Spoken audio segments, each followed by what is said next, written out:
guys? Welcome back to Wine Down with Books with your girl Kay. As you can see by the title, we are reviewing Blackout. Before we get into it, just check out the book. Look at the page lining. I fell in love with the color of the page line in black. I thought it was dope that they did that. Just beautiful cover art, right? So Blackout is written by authors, black women. So we have Angie Thomas, we have Nick Stone, we have Tiffany D. Jackson, Donnell Clayton, we have Nicole Yoon and Ashley Woolfolk. I've read work by 4 of the 6 authors, so it was good to see like how these women's stories intertwine. The short stories, I am a lover of short stories. I love anything that's short and sweet and gets straight to the point. But yeah, so within the stories, the characters intertwine and they have one common goal, which is to get to this blackout. So the story takes place in New York City. It's a hot ass summer day and unfortunately, boom, a blackout occurs. So everything goes dark. Now, honestly speaking, I would love for a blackout to happen in New York. I'm not gonna lie. For like 5 minutes though. And then after that, you're doing too much, right? And you already know I have my wine. All right. So I don't have a notebook today. I got a phone, so I'm about to tell you the first story, right? I'm going to give you a brief synopsis. I'm not going to go through everything. But I'm going to tell you which stories I like. So the first one is called The Long Walk. It focuses on character Kareem and Tammy. Kareem and Tammy, they're exes. They soon go off to college. Tammy, in her head, you know, Kareem walked out on her, broke up with her. He stopped responding. In Kareem's head, you know, Tammy broke up with him, right? So Tammy is on a journey to start her musical career. So she applies for an internship that's for the summer to get into college early. The stipend is $3,500, right? When she gets to the building for, I believe it was the interview or whatever, to hand in paperwork, whatever it was, another participant comes running up. When she turns around, it's her ex Kareem. So now they haven't seen each other a couple months and she's taken back. But then she's like, why is he here? Like, you know, his focus has never been on music. So she assumes that he's just doing it for the money, right? So she's short-sighted him. She's very brief, very vague with him. She got a whole attitude with him. And you know, next thing you know, they both found out like it's been a mistake. You both was chosen for the interview, but we only could choose one person. So Tammy's like, oh, you gotta choose me. I need this, and the third. Kareem's like, I need this too. And then, you know, Tammy just faints. When she wakes up, she finds out it's a blackout. So the trains are not running. You know, there's cars running, but the lights and shit. So they decide that they're gonna walk to Brooklyn for the party that's about to happen. Now, let me see who was hosting the party. I can't remember. Twig was hosting the party, right? And Kareem is supposed to DJ for the party. So they decide to walk back together because Tammy's phone is charged. Kareem's phone is losing battery.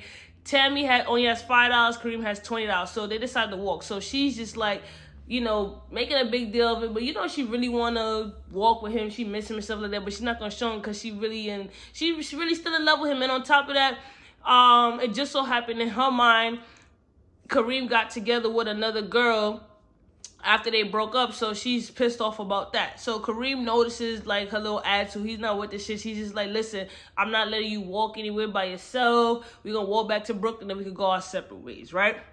So I'm like, all right, I see what's going on there, you know, Tammy. Like, why you giving my man Kareem the cold shoulder? But I'm like, Kareem, you filed for getting another girl, but there's more to the story. So all the stories intertwined. I'm gonna just, you know, it go like this part, then it go into another story. I'm not doing that. I'm going to just tell their story, right?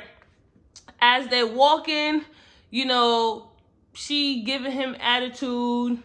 He's listening to her. He's just like, you basically broke up with me. And she's like, no, I didn't. And then they're trying to figure out, like, what happened between them. What else happened? He said he only got what the girl name is Imani after they broke up. And Tammy was like, you know, you cheated on me. He's like, I never cheated. I never lied to you. I loved you. I respected you. Like, he really understands her, right? And I was just like, yo, that's a real one. First of all, he's young. He's in the book. He's young. He's handsome. He's just, you know, a real one. And then I'm like, Tammy, you let him get away because you automatically assume something that just because he ain't text you back, or just because he had one out. He did something. I forgot what he did exactly. But it wasn't that serious for her to jump to conclusions to be like, you know, he's a cheater. But us women, we have a way of doing that. We assume the worst before we actually get to the bottom of it, which we got to stop, right? So on the walk, they start talking about their relationship. She tells him that she's no longer going to NYU. She's going to Clark. I believe it's Clark, Atlanta. And then he's like, your goal was to go to NYU. Why you change it? So she basically decided that she's not going to go to NYU because she didn't want to be in the same city as Kareem because it hurt too much. I'm like, that's some deep shit. Like, that's really deep. So then on the walk, she learns that, you know, she knew that he had a love for music, but she didn't realize like how big and deep his love go. Like, he loved to make beats, he loved to DJ, and that's why he was pursuing the internship. And she realized like, yo, he needs the internship more because her parents, her people is gonna pay for college for her, but unfortunately he don't have the same opportunity as her. So she's like, you know, he definitely needs it. So come to find out, you know, Dawn, she suffers from panic attacks when they was walking over the Brooklyn Bridge to get to Brooklyn. Obviously, she was having a panic attack because she's scared of heights. He was able to calm her down, and then come to find out, like, you know, he needed the internship to get the money so he could go to Clark, Atlanta, to be with her and be around her because he wasn't gonna let her go by herself. It was supposed to be a surprise, but he ended up telling her. And I'm like, yo, that's really true love. And she was so happy. I'm like, oh my goodness. Like, I'm not, if you guys don't know me, but for those who do know me, you know, like, I'm like the least person you expect to be like, I'm in love. Like, the very least. Like, I think, like, love at first sight and all that shit is cliche and stuff like that. But this story made me want to go out there and be like, let a blackout happen. I'm about to go find me some love. I'm not even gonna lie. But, nah.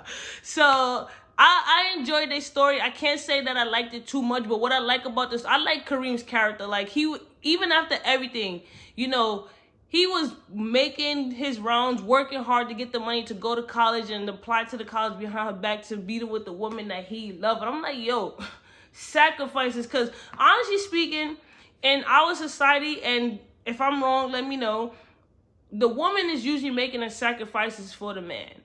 As it could be like, the dude is going away to school, the girl's gonna follow him, and etc., etc. So it's like, it was good to see, like, he, despite everything, like, he didn't let the situation fault his love for her, and he was gonna do anything to be with her. And he's young. I mean, granted, that could be a downfall because he's young, but I enjoyed the story. And you know, eventually they made it to the block party, right? Next story.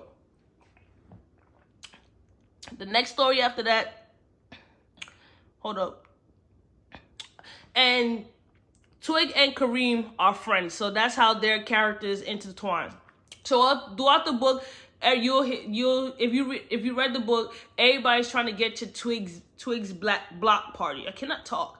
Twig's block party, because it's the popping party of the summer, right? So the next story after that is called Mask Off.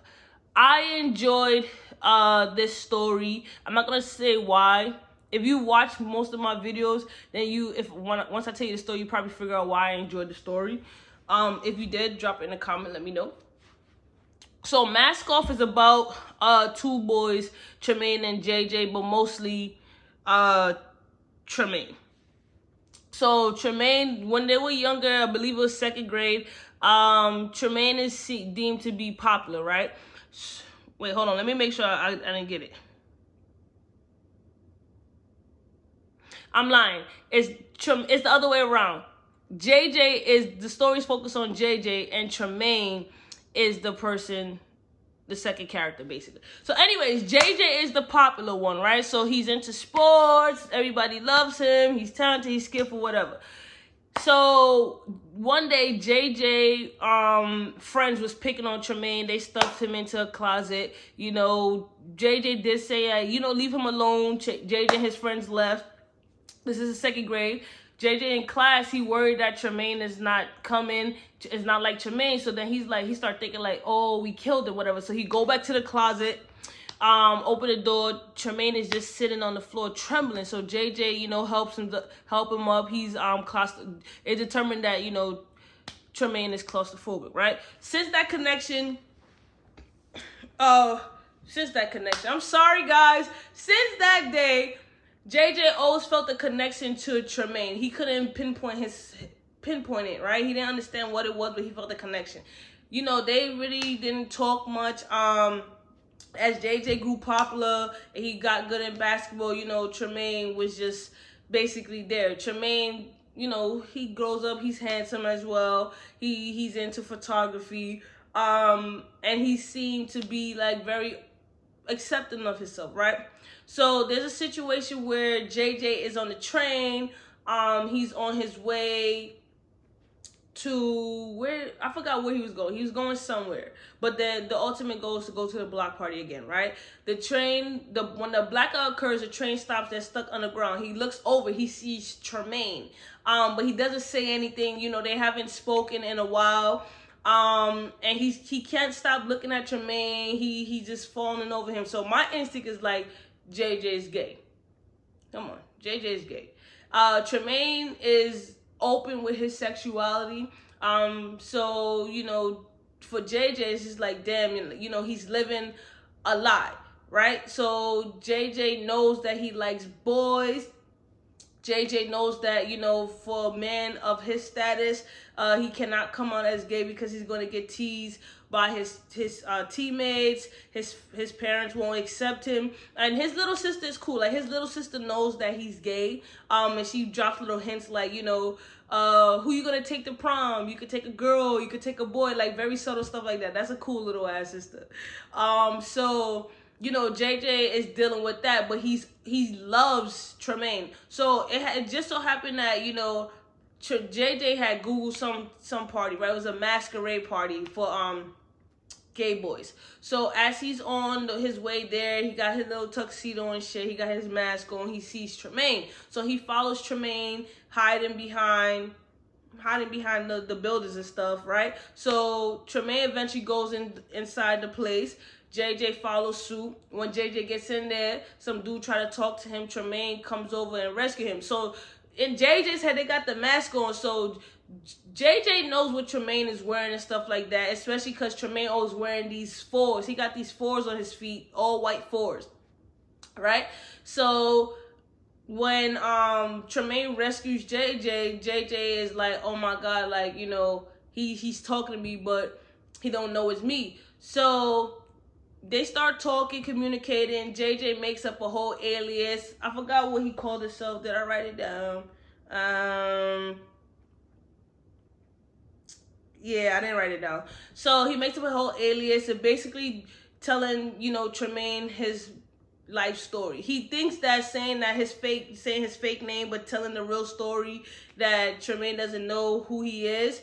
And I was like, okay, Tremaine was doing the story. Tremaine was doing a good job. So they was reminiscing, and JJ at the party, JJ got the confidence to kiss Tremaine, and they had separated from there. So it was never discussed after that. So now when JJ sees Tremaine on the train, he starts worrying about him. Next thing you know, Tremaine ends up passing out on the train because, again, he's claustrophobic. So JJ rushes over there like the knight in shining armor he is, helps JJ off the train.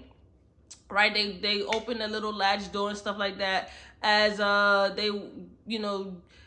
Tremaine regains consciousness, they walk in, they get on the platform, and then they sit down.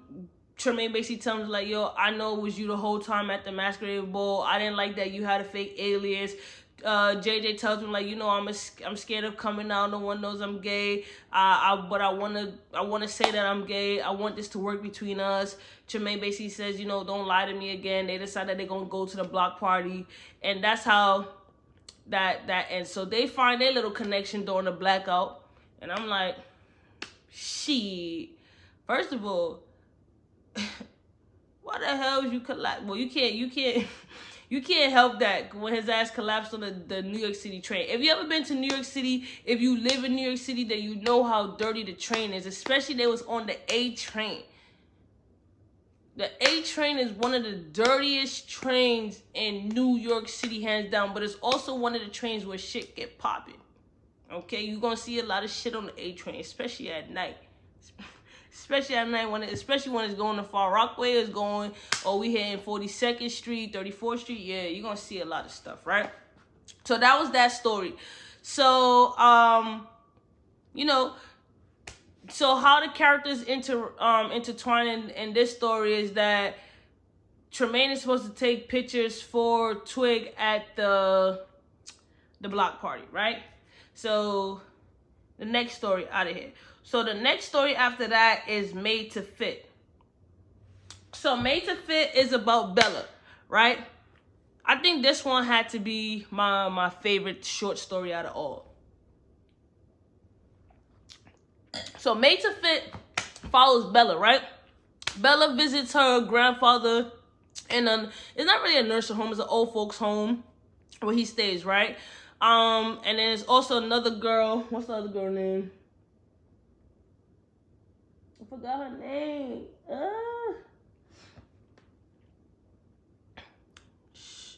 Joss. Like Ross, Joss. So there's another girl named Joss who volunteers at the old folks home, right? So the blackout hits and there's no lights, but the older people, they're in good spirits and stuff like that. So everybody at the old folks home know who Joss is and know who Bella is, right? Bella is going through a heartache breakup. So Bella has a best friend named Bree, right? So to Bella's knowledge, her and Bree was low key in a relationship. They was hugging, they was holding hands, they did everything together, and Bella was in love with Bree. Then when Bella finally decides to, share her true feelings with Bree gonna hit her with the, I'm not gay. So Bella's like, what? Like, we was doing all this. And she's like, that's what I do that with all my friends. So now she's hurt. After that, Bree then hits her with like, I'm going to Haiti for the summer and stuff like that. So she just ups and dip off on Bella. So Bella just take it back like, what's going on? So she's dealing with that heartbreak. So everybody in the old folks home, they love Bella. They want to see her happy. They know she likes girls again, right? So her grandfather is a real one. So her grandfather's in the old folks home because his wife, Bella's grandmother, passed away, right? So when the blackout happens, he starts freaking out saying, I lost a photo of my wife. So he keeps a photo of his wife, Bella's grandmother, in his wallet. So they start looking for it. So Bella says she's gonna search the whole home to see if they can find it, because like he loves that photo. So Josh also offers to help her. So as they going upstairs, Bella looking at Josh like Josh is described to be a beautiful woman, right? And so is Bella. So while they upstairs, Josh got this little flirtatious thing going on. They in the rooms looking for the picture. They getting to know each other, just asking questions and stuff like that. Keeping it simple type vibes, right? So Bella ends up telling Josh about the breakup and Bree and all that. Josh basically like, she didn't appreciate you. She basically didn't respect you. You didn't deserve what happened.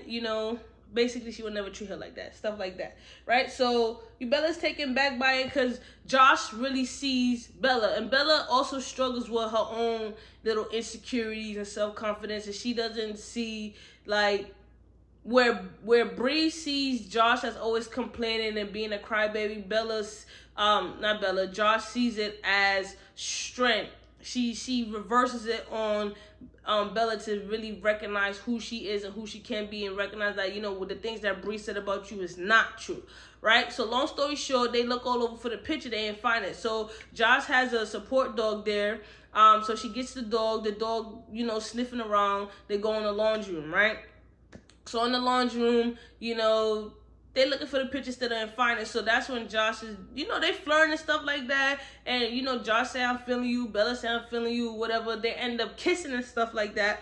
Then Bella's grandfather come downstairs and catch them kissing. So he starts laughing like, you know, I got my photo right here. I only made that story up so, you know, I could get you guys alone so y'all could talk and meet one another. And Josh is like, basically, you know, I knew about you. Your grandfather told me about you and I wanted to meet you and help you find the photo. Was just an excuse to get near you. I was like, yo, sis is smooth. Sis is smooth. I was like, shit, I probably would have used that move too.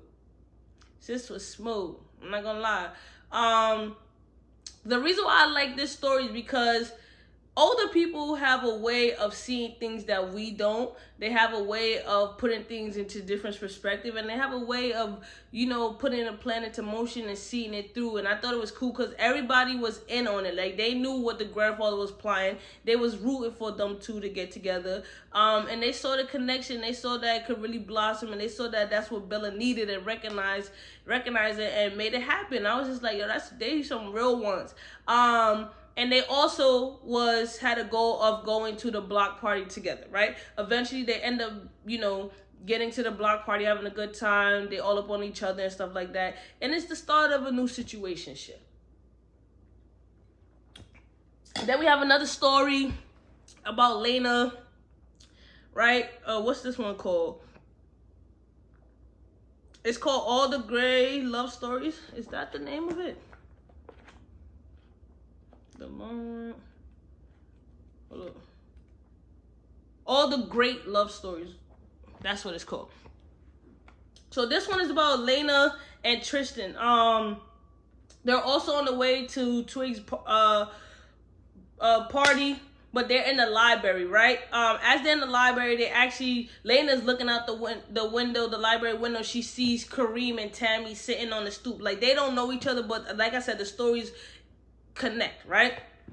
So with this story, Lena is secretly in love with Tristan. They grew up together. You know, he knows everything about her. She knows everything about him. You know, he's seen to be a ladies' man, and she's contemplating with the idea of telling him that she is in love with him before she goes off to college. So she brings a book of collages that have everything, like all their memories into one, and he doesn't know about it, right? So they playing this game like find the greatest book ever written. So, you know, they go into the library. He also called the Uber to get them to Brooklyn, right? So as they playing the game, I'm fast forwarding a little bit because I don't want the video to be too long. They end up sitting down, they get the books. She tells her book, which is, I forgot the name of it. I should have wrote that book down too. She tells her book, and it's basically about a love story. So the love story is basically a notion, a hint to tell, you know, to give Tristan insight how she's feeling. His book was Green Eggs and Ham. Like, it was funny, right? So long story short, you know, she doesn't really know how to tell him. I think she ended up dropping the book with the collage, and he opens it and sees that all their memories and stuff like that. And, you know, she says that I've been in love with you ever since, right? What did she say? She had to say something. So, what did she say? And she says, she says, do you think you can ever love me like you love them? Well, she's referring to Tristan and the other girls. So they end up getting chased out the library. They in front of the Uber, about to get into the Uber, and he says, it's always been you. So when he said that, so damn. Okay. It's always been you. So he been in love with her too. He didn't really think that she was feeling him like that on that level. So they end up kissing and stuff like that. And I'm like, yo, like, it's always a hit or miss in telling your best friend that you are in love with them, because you don't want to feel rejected, right? Especially when it comes to best friend situationships, it's like that connection could be misconstrued for something else. You know what I'm saying? Because best friends are close. Like, if you really friends with somebody, then you know that, like, if nobody ever thought that you fucking your best friend, you're not best friends. Hands up, I truly believe that, because that connection will give off that vibe, like, yeah, I know y'all did something. That's how strong the connection is. So but she always felt that way from the minute she met him, and stuff like that. But she didn't have the courage, but she wanted to do it before she went to college, and she did it, and she got the results that she expected. Now, trust, it don't always happen that way, but when it do, it's a beautiful sight to see. She was really happy, and she was texting her best friend Grace the whole time, letting Grace know, because Grace was like, "You did it? Did you do it yet? Whatever." And she ends up telling Grace like, "I did it." They get her and Tristan get to the block party. They all lovey-dovey and shit, right? Then we have the final story? Hold up. Yes, the final story. Seymour and Grace. Seymour and Grace. This story is a little crazy. So Grace is also going through a breakup. She broke up with her boyfriend. She's headed to the block party. She knows that he's at the block party. She has a plot to get him back. So now she hops in the Uber ride to get to the block party, right? Oh, I missed one story, but okay, we could skip over that story. So, yeah, so Grace is headed in the Uber or whatever, and Seymour is the Uber driver. He's I think he's, like 19 or 20. He's listening to some Greek mythology. He's talking about it. He's interested about listening to the podcast. Grace is getting a little annoyed. She doesn't want to hear it. He keeps talking to her. He thinks that she's one of those prissy, uptight females that he sees that she's beautiful, whatever, but he don't like those type of females, right? After a while, she gets out her head. They start communicating stuff and talking, whatever. Then he runs out of gas. So as he runs out of gas, he offers to walk her to the block party. So as they walk into the block party, they get to know each other and stuff like that. And she actually likes that, he brings out something in her. He's able to communicate with her, have conversation, intellectual conversation. This story I like because I am a person who loves conversations that stimulates my mind. I love to have an intellectual conversation. I love anyone who's willing to listen to, depending on the topic, and to learn new things. So when another person is interested in things like that's a turn on, right? So when that happened in the book, that was a turn on for her, and she really liked, where he was going. At first she thought he was like a low-key asshole, but once you get to know somebody, you could feel a vibe, and there was a connection there, right? So she was telling him like about the situation, about meeting up with her ex, whatever.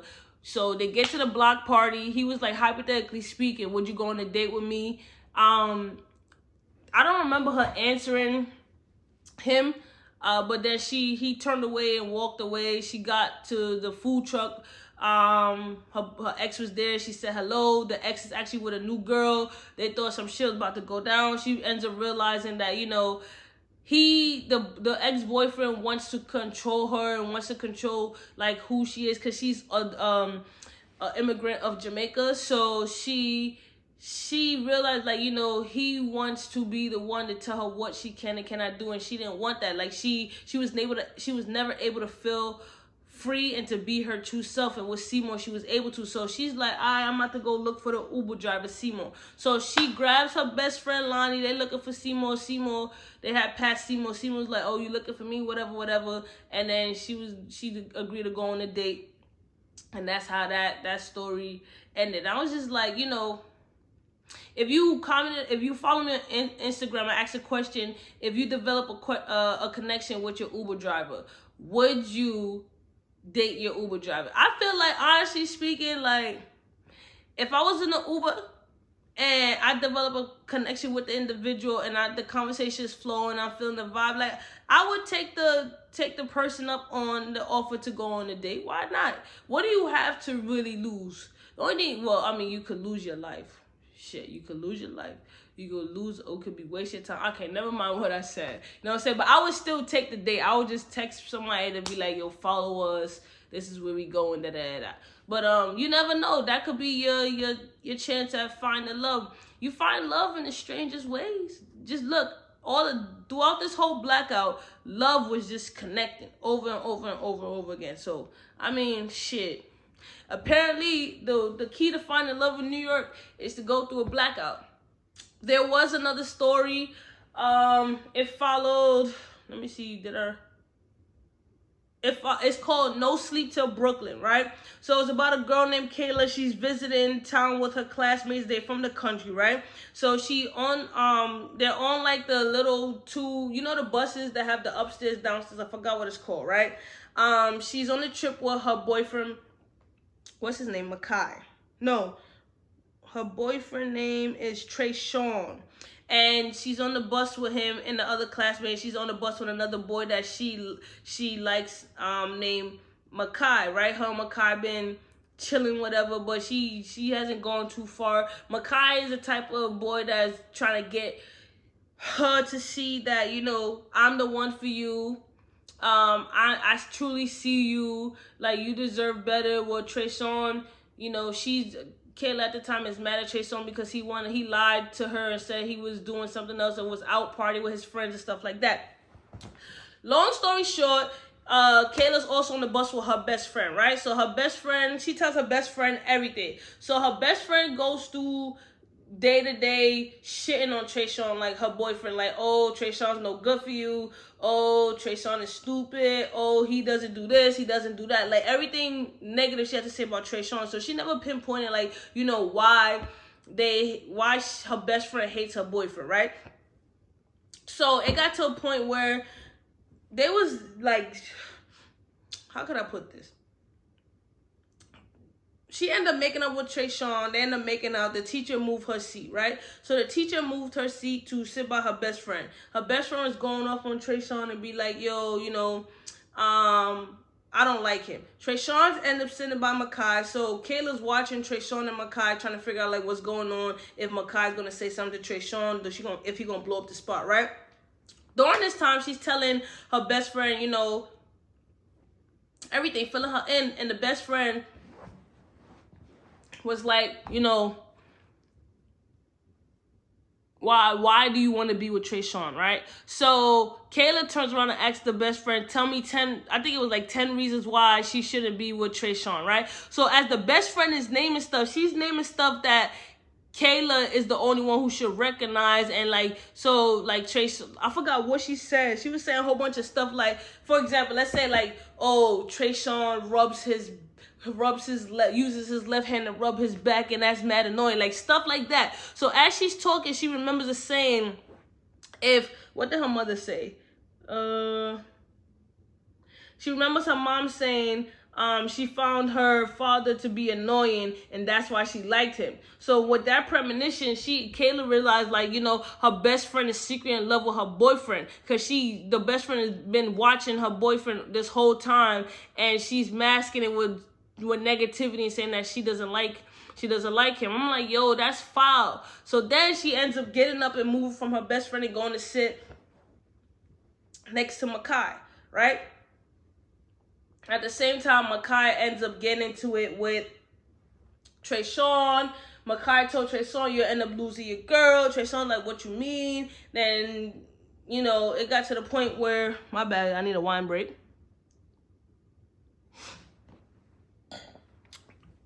It got to the point where Trayshawn and Makai was arguing and stuff like that. Kayla went downstairs. She was talking to the driver. And the driver was basically telling her, like, follow what your heart says. You're young.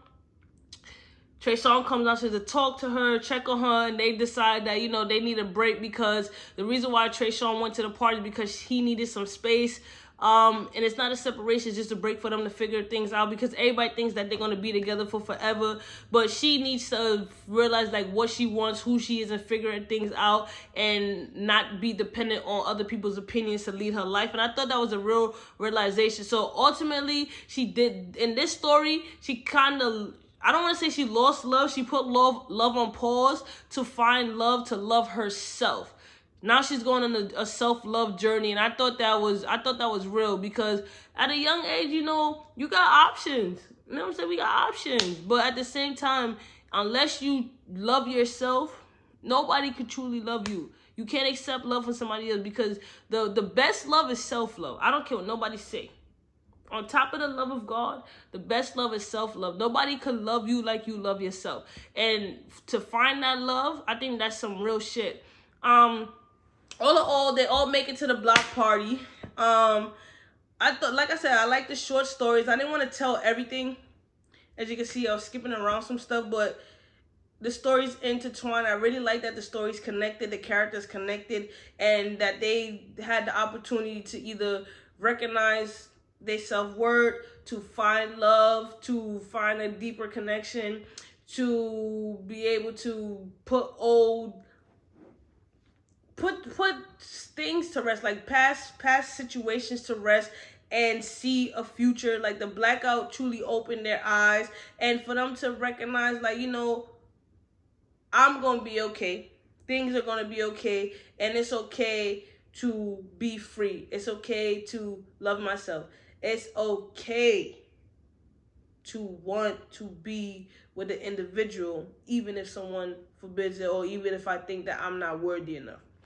So I really did love this book. The authors did their thing. I am gonna read some more work by the other two authors that I haven't read, which is Ashley Woodfolk and Nicola Yoon. But if you read Blackout, tell me what you think. Drop in the comments.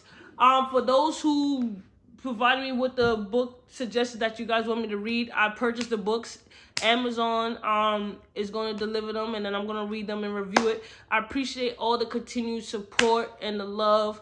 Until next time, guys, your girl is out.